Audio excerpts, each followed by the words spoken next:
కానీ same time ఏంటంటే Hyderabad greater Hyderabad పరిధిలో విపరీతమైనటువంటి ఫైర్ యాక్సిడెంట్ జరుగుతున్నాయి. కానీ ఈ ప్రభుత్వానికి నిమ్మకు నీరెత్తనట్టు ఏదైతే జరిగిన సంఘటన జరగంగానే ఇమ్మీడియట్గా వచ్చి ఆ టైం వరకు షో ఆఫ్ చేసి వెళ్ళిపోతుర్రే తప్ప దీనికి ఒక ప్రాపర్ ప్రణాళిక జాగ్రత్తలు తీసుకోవాల్సినటువంటి ప్రభుత్వము ఎక్కడ జాగ్రత్తలు తీసుకున్నటువంటి దాఖలాలు లేవు. మీకు సంగారెడ్డి ప్రాంతంలో జరిగిన దాంట్లో కానీ లేకపోతే ఓల్డ్ సిటీలో ఈ మధ్యకాలంలో జరిగినటువంటి ఫైర్ యాక్సిడెంట్స్ కానివ్వండి, వాళ్ళకి ఏంటంటే తూతూ మంత్రంగా మీకు అక్కడ గుంజారావులో కూడా జరిగిన సంఘటన చాలామంది చనిపోయారు. బట్ తూతూ మంత్రంగా వాళ్ళకు కాంపన్సేట్ చేయడం కానీ లేకపోతే జరిగిన సంఘటన మీద విచారణ చేయడం కానీ ఇవన్నీ జరుగుతలేవు ఈ గవర్నమెంట్లో. ఎవరు బిజీలో వాళ్ళు ఉన్నదే తప్ప అసలు ప్రభుత్వం అంటే ప్రజలకు రక్షణ ఇవ్వవలసినటువంటి ప్రభుత్వము వారి బాధ్యతలు మర్చిపోతుంది. ఎవరికైతే ఇంజూరీస్ కాలేదు ఇబ్బంది. కానీ సేమ్ టైం ఏంటంటే హైదరాబాద్ గ్రేటర్ హైదరాబాద్ పరిధిలో విపరీతమైనటువంటి ఫైర్ యాక్సిడెంట్ జరుగుతున్నాయి. కానీ ఈ ప్రభుత్వానికి నిమ్మకు నీరెత్తనట్టు ఏదైతే జరిగిన సంఘటన జరగంగానే ఇమ్మీడియట్గా వచ్చి ఆ టైం వరకు షో ఆఫ్ చేసి వెళ్ళిపోతుర్రే తప్ప దీనికి ఒక ప్రాపర్ ప్రణాళిక జాగ్రత్తలు తీసుకోవాల్సినటువంటి ప్రభుత్వము ఎక్కడ జాగ్రత్తలు తీసుకున్నటువంటి దాఖలాలు లేవు.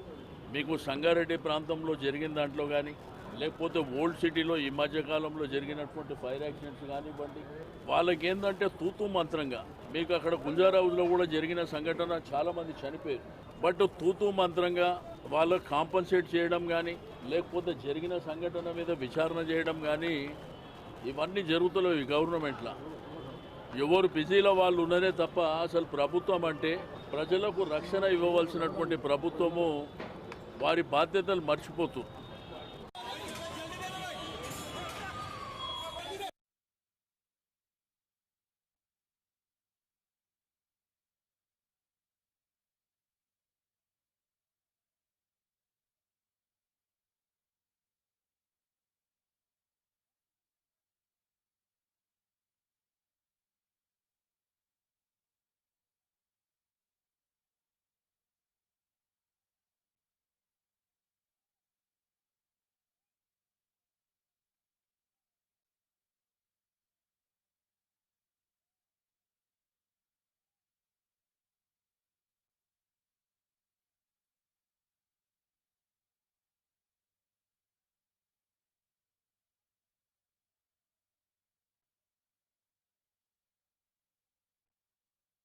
ఇన్స్టిట్యూట్ లో విద్యార్థులు చిక్కుకున్నారు.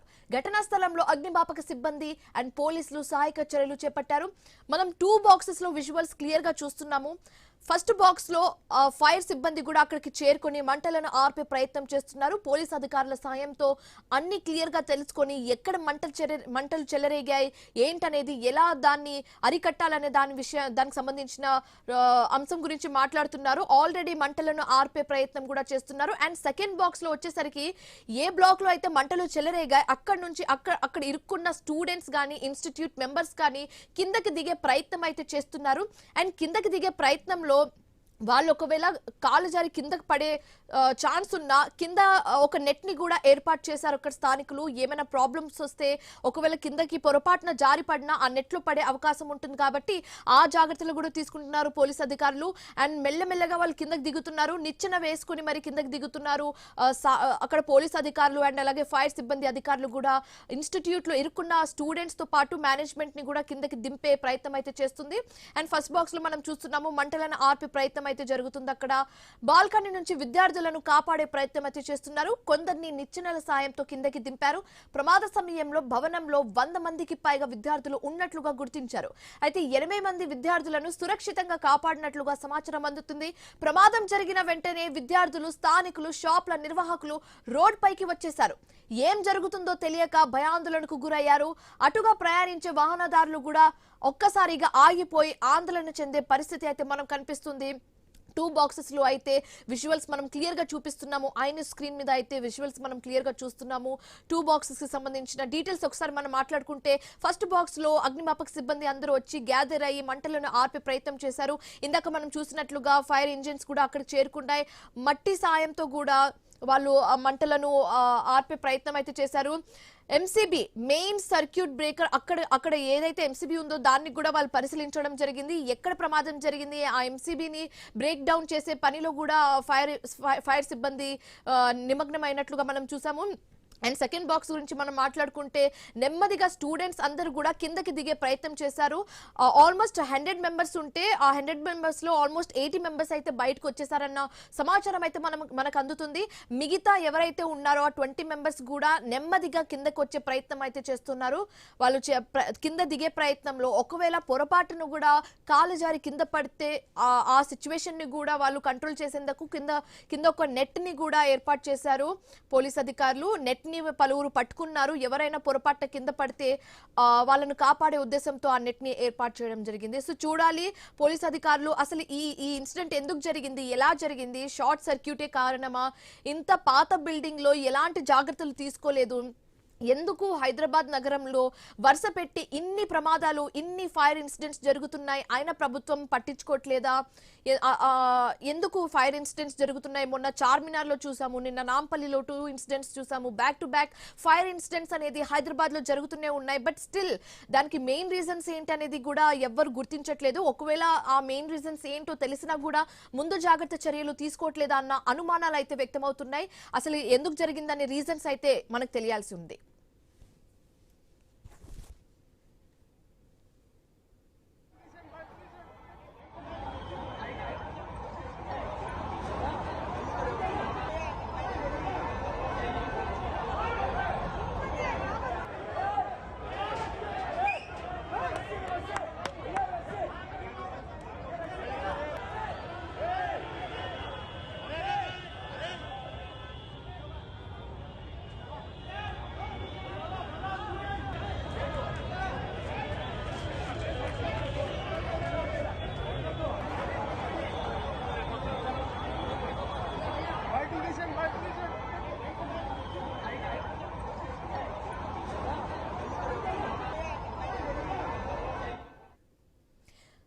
రైట్, ఇక ఇదే అంశానికి సంబంధించి మరింత తాజా సమాచారం మా కరెస్పాండెంట్ క్రాంతి కుమార్ అందిస్తారు. క్రాంతి కుమార్, చెప్పండి. వరుస పెట్టి హైదరాబాద్ నగరంలో మనం చాలా ఫైర్ ఇన్సిడెంట్స్ ని చూస్తున్నాము. మొన్న చార్మినార్ లో, నిన్న నాంపల్లిలోనే బ్యాక్ టు బ్యాక్ మనం 2 ఇన్సిడెంట్స్ ని చూసాము. ఇప్పుడు అమీర్పేట్ లో ఎప్పుడు రద్దీగా ఉండే అమీర్పేట్ లో ఇలాంటి ఒక ఇన్సిడెంట్ జరిగితే ఎంత నష్టం జరుగుతుందన్న విషయం మనం మర్చిపోతున్నామేమో.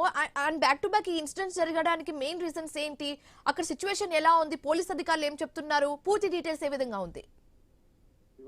మనం ఇటీవల నాంపల్లిలోని ఫర్నిచర్ షాపు దగ్ధం ఘటన మర్చిపోక ముందుకే మరొక పెద్ద అగ్ని ప్రమాదం సంభవించింది. అయితే ఈసారి ప్రభుత్వ భవనంలోనే ఈ ప్రమాదం సంభవించింది.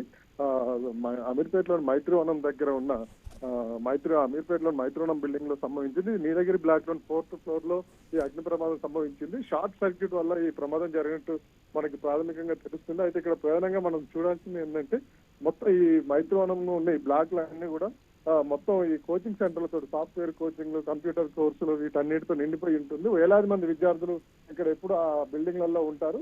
ఈ ప్రమాదం సంభవించినప్పుడు కూడా మొత్తం అక్కడ వందలాది మంది ఆ బిల్డింగ్ లో ఉన్నారు. అంతేకాకుండా ఇందులో కూడా అన్ని బాగా ఫైరబుల్ ప్రొడక్ట్స్ ఇందులో షాపులు ఉంటాయి. ఫర్ ఎగ్జాంపుల్ మొబైల్స్ కానీ, కంప్యూటర్స్, ల్యాప్టాప్స్, ఈ షాపులు ఉంటాయి. అన్నిటిలో ఉన్న బ్యాటరీలు కూడా ఏమాత్రం మంటకి అగ్ని ప్రమాదానికి సంబంధించిన పెద్ద బ్లాస్ట్ జరిగే అవకాశం ఉంటుంది.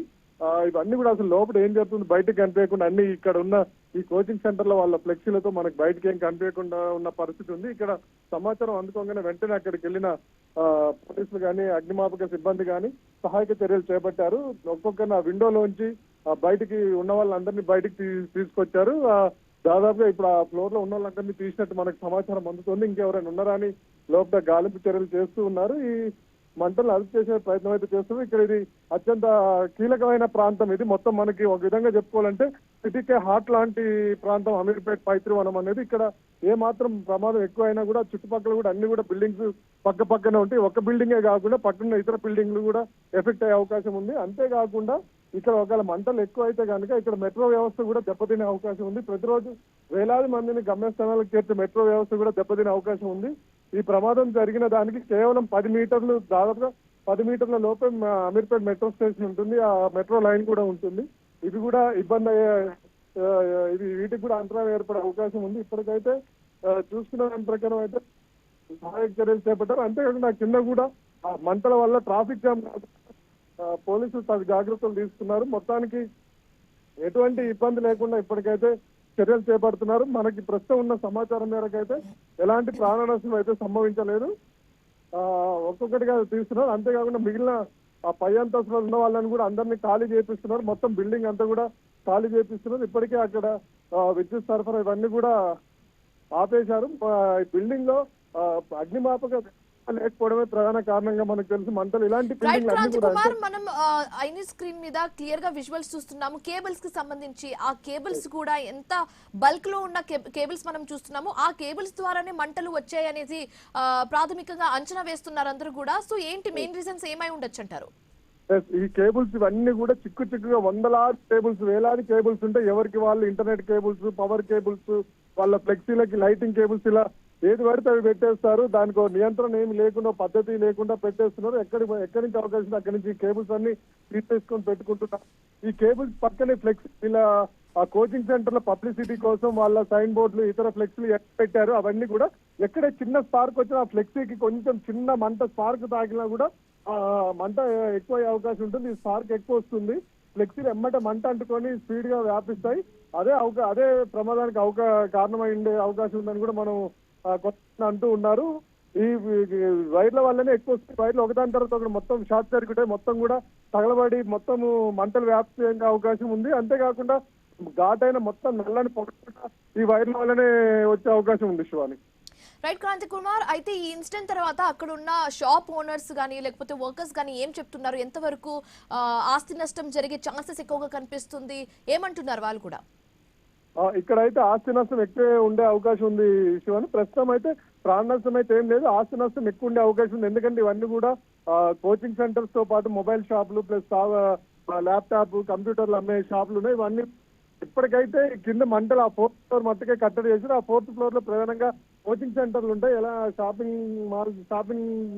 షాపులకి ఏం లేవు. ఆ షాపులకి ఉంటే కనుక ఆ షాపులకు మంటలు విస్తరిస్తే పెద్ద ఆస్తి నష్టం ఎక్కువగా ఉండే అవకాశం ఉంది.